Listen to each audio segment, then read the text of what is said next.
காலையில் எந்திரிச்ச உடனே வந்து நம்மளோட யூரின் வந்து கொஞ்சம் கலர் மாறி போகிறத பார்க்கலாம். நம்மளுடைய ப்ரீத்திங் வந்து பேட் பிரெத்தாக இருக்கும். நம்மளோட கண்களில் பார்த்தீங்கன்னா ஸ்டிக்கினஸ் வந்திருக்கும். இதெல்லாம் ஏன் வருது? தூங்கும் போது நம்ம உடம்பு தன்னைத்தானே வந்து க்ளீன் பண்ணுது, டீடாக்ஸ்ன்னு சொல்லுவோம். இது மட்டும் இல்லாமல் தூங்கும் போது தான் நம்மளோட செல் ரிப்பேர் ஆகுது, நம்மளுடைய இம்யூனிட்டி பூஸ்ட் ஆகுது, க்ரோத் ஹார்மோன்னு சொல்லுவோம். குழந்தைங்களுக்குலாம் ரொம்ப ரொம்ப இம்பார்ட்டன்ட். ஸோ அதனால தான் குழந்தைங்களை ஒரு 8 மணி நேரம் 9 மணி நேரம் தூங்கணும்னு நம்ம சொல்கிறோம். ஸோ 10 o'clock நம்ம வந்து பெட்ரூமில் போய் ரொம்ப இருட்டான பெட்ரூமில் தான் வந்து நம்ம தூங்கணும். So 10 to 5. ஸோ அப்போ அதுக்கு 3 மணி நேரத்துக்கு முன்னாடியே நம்ம வீட்டில் எரியிற ஒயிட் லைட்டுன்னு சொல்லக்கூடிய அந்த ஃப்ளோரசன்ட் நார்மல் டியூப் லைட் இருக்கு இல்லையா, அதை ஆஃப் பண்ணிட்டு எல்லோ கலர் இல்லை ஆரஞ்சு கலர் ஆம்பர் கலர் சொல்லுவோம், அந்த லைட்டை வேணால் நீங்கள் போட்டுக்கலாம். இது ஏன் அப்படின்னா சயின்டிஃபிக்காக இந்த ஒயிட் லைட்டில் வர வெளிச்சம் வந்து ப்ளூ வேவ் லென்த். இது நம்ம கண்ணில் படும்போது நம்ம உடம்பு என்ன நினச்சிக்கோன்னா இன்னும் இரவு ஆகலை, இன்னும் நைட் ஆகலை. ஸோ அதனால என்ன ஆகுனா நைட்டு உற்பத்தி ஆகிற மிக முக்கியமான ஒரு ஹார்மோன் மெலட்டோனின், ஸ்லீப் ஹார்மோன் சொல்லுவாங்க. பட் அது மட்டும் வேலை இல்லை, அதுக்கு நிறைய வேலைகள் இருக்குது.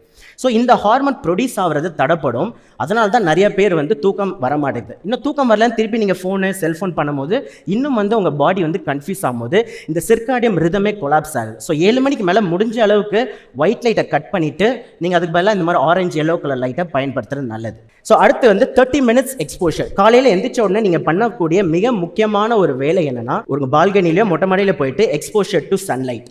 ஏன் இதுவுமே என்னன்னா, சன்லைட் அந்த வெளிச்சம் நம்ம உடம்புலையும் நம்ம கண்கள்லாம் அந்த லைட்டு படும்போது நம்ம உடம்புக்கு அப்போ தான் தெரியும் விடிஞ்சிருக்குன்ட்டு. இல்லைனா திருப்பியும் அந்த காலையில் சுரக்கக்கூடிய ஹார்மோன்களில் இம்பேலன்ஸ் நடக்குது. ஸோ அப்போ கண்டிப்பாக 30 நீங்கள் வாக்கிங் பண்ணலாம், இல்லை நீங்கள் ஒர்க்கே படிக்கிறீங்கன்னா மொட்டை மாடிக்கு போய் படிக்கலாம். ஸோ 30 minutes சன்லைட் இருக்கணும். அடுத்து to not eat first 2 hours. காலை எந்திரிச்ச உடனே ஸ்நாக்கிங் பண்ணுற ஹேபிட் எல்லாருக்குமே இருக்கும். பட் ஒரு 2 மணி நேரம் தண்ணி தவிர வேறு எதுவும் குடிக்க வேண்டாம். பிகாஸ் காலையில் உங்களோட நிறைய ஆக்டிவிட்டீஸ் உடம்புக்குள்ளே நடக்கும், அது டிஸ்டர்ப் ஆகும். ஸோ ஃபஸ்ட்டு 2 hours எதுவுமே சாப்பிட வேணாம்.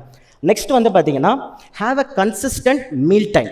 காலையில் ஒரு 9 மணிக்கு பிரேக்ஃபாஸ்ட், மதியம் ஒரு 1 மணிக்கு லஞ்சு, இரவு ஒரு 7 மணிக்கு 8 மணிக்கு டின்னர்னா இதை கன்சிஸ்டண்ட்டாக மெயின்டைன் பண்ண முயற்சி பண்ணுங்கள். ஒரு 30 minutes முன்ன பின்ன இருக்கலாம். இது ஏன்னா இது ஒரு ரிதமில் ஃபாலோ பண்ணும்போது கரெக்டாக தினமும் ஒரே டைமில் நீங்கள் சாப்பிட பழகினீங்கன்னா அந்த டைமில் உங்களுக்கு வந்து டைஜஷனுக்கு உண்டான எல்லா ஹார்மோன்களும் அந்த டைமில் வந்து சுரக்க ஆரம்பிக்குது.